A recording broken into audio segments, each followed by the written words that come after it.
ഒരു ദിവസം ബഹുമാനപ്പെട്ട റസൂലുള്ളാഹി സല്ലല്ലാഹു അലൈഹി വസല്ലം തങ്ങളുടെ പ്രിയതമ ആയിഷ റളിയല്ലാഹു തആല അൻഹായുടെ വീട്ടിലേക്ക് കടന്നു ചെല്ലുകയാണ്. തങ്ങൾ വീട്ടിലേക്ക് കടന്നു ചെന്നപ്പോൾ കണ്ട കാഴ്ച, ആയിഷ റളിയല്ലാഹു തആല അൻഹ കൊച്ചു കുട്ടികളെ പോലെ വിങ്ങി പൊട്ടിക്കൊണ്ടിരിക്കുകയാണ്. പ്രവാചകൻ സല്ലല്ലാഹു അലൈഹി വസല്ലമ തങ്ങൾ ആയിഷ റളിയല്ലാഹു അൻഹയോട് ചോദിച്ചു, ആയിഷ എന്തിനാണ് നീ കരയുന്നത്? എന്തിനാണ് നീ കരയുന്നത്? ആയിഷ റളിയല്ലാഹു അൻഹ പറഞ്ഞു, നബിയെ, ഈ ലോക ജീവിതത്തിൽ എനിക്കെന്തെങ്കിലും പ്രയാസമുണ്ടായാൽ, എനിക്കെന്തെങ്കിലും വിഷമമുണ്ടായാൽ എന്നെ ആശ്വസിപ്പിക്കാനും സമാധാനപ്പെടുത്താനും എന്നെ ചേർത്ത് പിടിക്കാൻ നബിയെ താങ്കളുണ്ടല്ലോ. നാളെ പരലോകത്ത്, ആ പരലോകത്തിൻ്റെ ഭീകരമായ സന്ദർഭങ്ങളിൽ എൻ്റെ കൂട്ടത്തിൽ താങ്കൾ ഉണ്ടാകുമോ നബിയെ? അവിടെ എന്നെ ചേർത്ത് പിടിക്കാൻ, എന്നെ സമാധാനിപ്പിക്കാൻ, ആ ഭീകരമായ സന്ദർഭങ്ങളിൽ എന്നെ രക്ഷപ്പെടുത്താൻ നബിയെ താങ്കൾ ഉണ്ടാകുമോ എന്ന് ചോദിക്കുമ്പോൾ ആയിഷ റളിയല്ലാഹു അൻഹയോട് പ്രിയപ്പെട്ട പ്രവാചകൻ സല്ലല്ലാഹു അലൈഹി വസല്ലമ തങ്ങൾ പറഞ്ഞു, ആയിഷ, 3 സ്ഥലങ്ങളിൽ ആരും ആരെയും ഓർക്കുകയില്ല.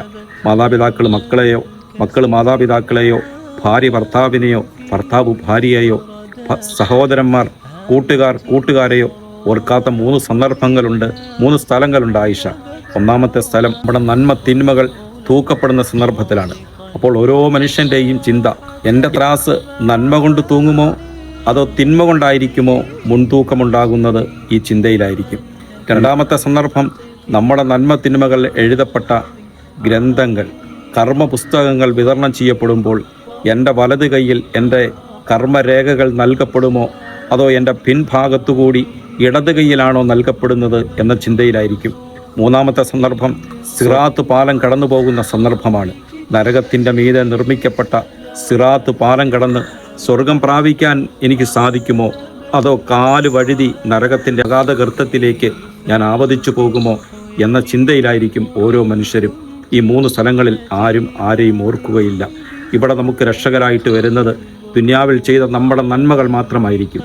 പ്രത്യേകിച്ച് ഉളഹിയ കർമ്മം ആരെങ്കിലും നിർവഹിച്ചാൽ പരലോകത്ത് ഈ സന്ദർഭങ്ങളിൽ, പ്രത്യേകിച്ച് സിറാത്ത് പാലത്തിൻ്റെ സന്ദർഭത്തിൽ, ആ ഉളഹിയത്ത് അറക്കപ്പെട്ട മൃഗം രക്ഷകനായി സിറാത്ത് പാലം കടത്തിക്കൊണ്ടു പോകാൻ അവിടെ വരുമെന്ന് ബഹുമാനപ്പെട്ട നബി സല്ലല്ലാഹു അലൈഹി വസല്ലമ തങ്ങൾ പഠിപ്പിക്കുന്നുണ്ട്. പ്രവാചകൻ പറഞ്ഞു, അല്ലിമു ലഹായാക്കും ഫ ഇന്നഹ അലസ്സുറാത്തി മത്തായാക്കും. നിങ്ങളുടെ ബലിമൃഗങ്ങളെ നിങ്ങൾ ബഹുമാനിക്കണം. തീർച്ചയായും ആ ബലിമൃഗങ്ങൾ സിറാത്ത് പാലം കടത്തിക്കൊണ്ട് സ്വർഗത്തിലേക്ക് നിങ്ങളെ ആനയിച്ചു കൊണ്ടുപോകാനുള്ള നിങ്ങളുടെ വാഹനമാണ്. ആ നിലയ്ക്ക് അള്ളാഹു നാളെ പരലോകത്ത് സിറാത്ത് പാലം കടത്തിക്കൊണ്ടു പോകാനുള്ള വാഹനമായി ആ മൃഗം എത്തപ്പെടുന്നവരിൽ അള്ളാഹു നമ്മളെ ഉൾപ്പെടുത്തി അനുഗ്രഹിക്കട്ടെ.